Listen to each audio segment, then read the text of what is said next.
নমস্কার, হয়ে এসেলে আপনাদের সকলকে স্বাগতম।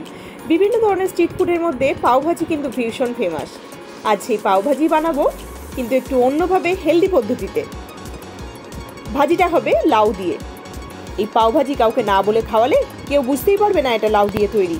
এর জন্য একটা ছোটো সাইজের লাউ অর্ধেকটা খোসা ছাড়িয়ে ডুবো করে কেটে নিয়েছি। একটা বড় সাইজের আলু, একটা বড় গাজর, একটা ছোটো সাইজের বিট পিল অফ করে ডুবো করে কেটে ধুয়ে সেদ্ধ করতে দেবো অল্প পরিমাণ জল দিয়ে প্রেসার কুকারে। জল খুব বেশি পরিমাণ দেওয়ার দরকার নেই, কারণ লাউ থেকেই অনেকটা জল বেরোবে। সামান্য পরিমাণ লবণ দিয়ে প্রেসার কুকার বন্ধ করে 5 থেকে 6টা সিটি দিয়ে নামাবো। জল যদি পুরো শুকিয়ে না যায় তাহলে স্ট্রেনারে ছেঁকেও নিতে পারেন।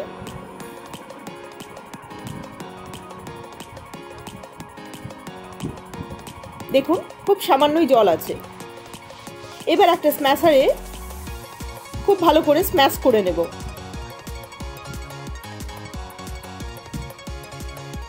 একটা ফ্রাইং প্যানে বাটার মেল্ট হতে দেব। চাইলে সাদা তেল মিশিয়েও করতে পারেন।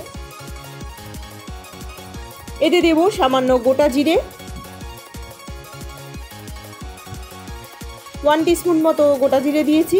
এবার ফাইনলি চপ করা আদা, কাঁচা লঙ্কা, 1 ইঞ্চি একটা আদা আর 7 থেকে 8টা কাঁচা লঙ্কা নিয়েছি।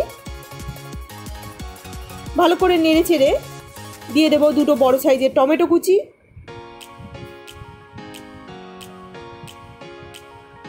টমেটো নরম হয়ে এলে দিয়ে দেব ফাইনলি চপড ক্যাপসিকাম। একটা ছোট সাইজের ক্যাপসিকাম গোটাটাই নিয়েছি।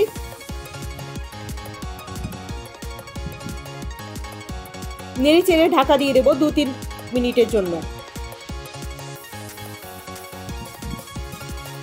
ঢাকা খুলে নেড়ে এবার দেব স্ম্যাশ করে রাখা লাউ সবজির মিশ্রণটা।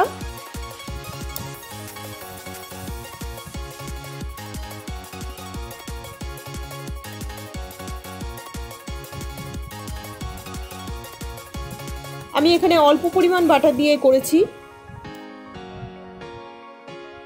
দিয়ে দেব লবণ, স্বাদ মতো লবণ দিলাম। সেদ্ধ করার সময়ও কিছুটা লবণ ছিল।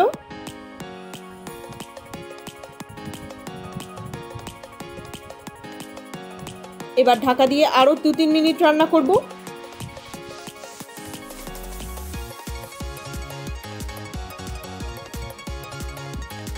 এবার নামিয়ে আবার একটা ফ্রাইং প্যান বসিয়ে তাতে বাটার গরম করে দিয়ে দেব ফাইনলি চপ করা পেঁয়াজ। 2টো মিডিয়াম সাইজের পেঁয়াজ নিয়েছি।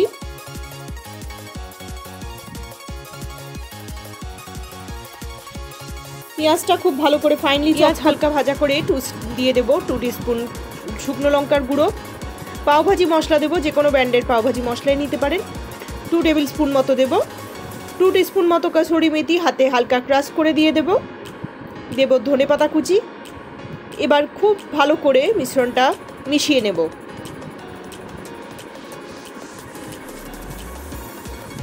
পেঁয়াজ নরম হয়ে আসলে এবার দিয়ে দেব তৈরি করে রাখা লাউয়ের মিশ্রণটা।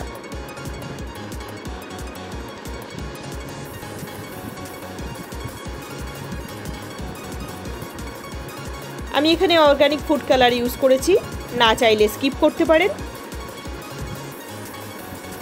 এবার খুব ভালো করে শুকনো হয়ে এলে ওপর থেকে দেব লেবুর রস। একটা ছোট সাইজের লেবুর রস গোটাটাই নিয়েছি।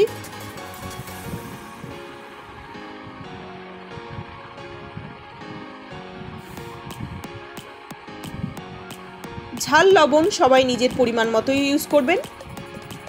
খুব ভালো করে শুকনো করে নামিয়ে রাখবো। রেসিপিটা ভালো লেগে থাকলে একটা লাইক, শেয়ার আর সাবস্ক্রাইব করার অনুরোধ রইল। পাশে থাকা বেল আইকনটা প্রেস করে দেবেন, তাতে নতুন রেসিপি এলে সবার আগে আপনার কাছে যাতে পৌঁছে যায়।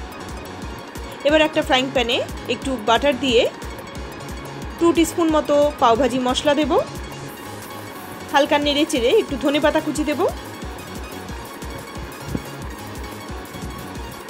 আর দিয়ে দেব আগে থেকে যে ভাজিটা তৈরি করে রেখেছিলাম সেটা।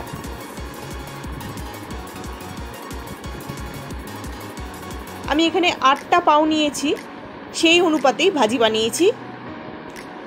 আপনাদের পাও অনুপাতেই আপনারা রেসিপিটা তৈরি করবেন।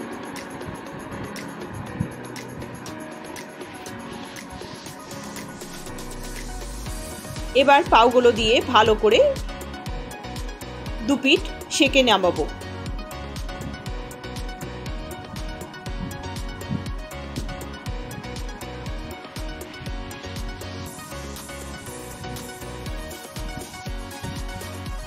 এই রেসিপি কিন্তু যেমন হেলদি তেমন টেস্টি। ব্যাস তৈরি। লাউ দিয়ে গরম গরম পাওভাজি সার্ভ করুন। সকলে ভালো থাকবেন, সুস্থ থাকবেন। দেখা হবে পরবর্তী একটি ভিডিওতে।